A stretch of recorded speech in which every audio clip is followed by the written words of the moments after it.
వంకాయ చికెన్ అయితే గుమగుమలాడిపోతుంది. వంకాయ చికెన్ చేయడానికి కావాల్సిన మెయిన్ ఇంగ్రీడియంట్స్ ఏంటో చూద్దాం రండి. ఒక ½ కేజీ శుభ్రంగా కడిగి పెట్టుకున్న చికెన్, ఒక 2 పెద్ద ఉల్లిపాయలు, అలాగే ఒక ½ కేజీ సన్నని వంకాయలు, పొడవు వంకాయలు. ఓకే, ప్రాసెస్ చూద్దాం రండి.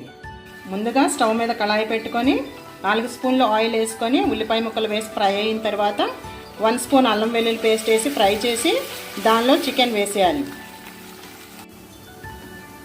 అది వేగగానే దాంట్లో చికెన్ పీసెస్ వేసేసి బాగా తిప్పుకోవాలి. అలాగే ఉప్పు పసుపు కూడా యాడ్ చేసేసి ఒకసారి మూత పెట్టుకోవాలి.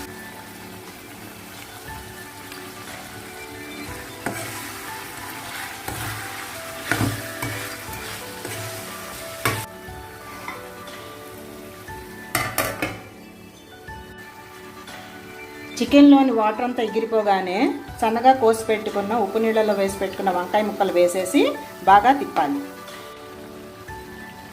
దీనిలోనే ఒక పెద్ద టేబుల్ స్పూన్ కారము, ఒక ½ స్పూన్ ధనియా పౌడర్ వేసుకొని బాగా కలుపుకోవాలి.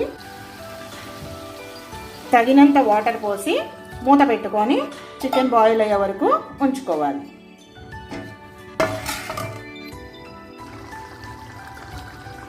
చికెన్ ఉడికిపోగానే ఒక పెద్ద టేబుల్ స్పూన్ గరం మసాలా వేసేసి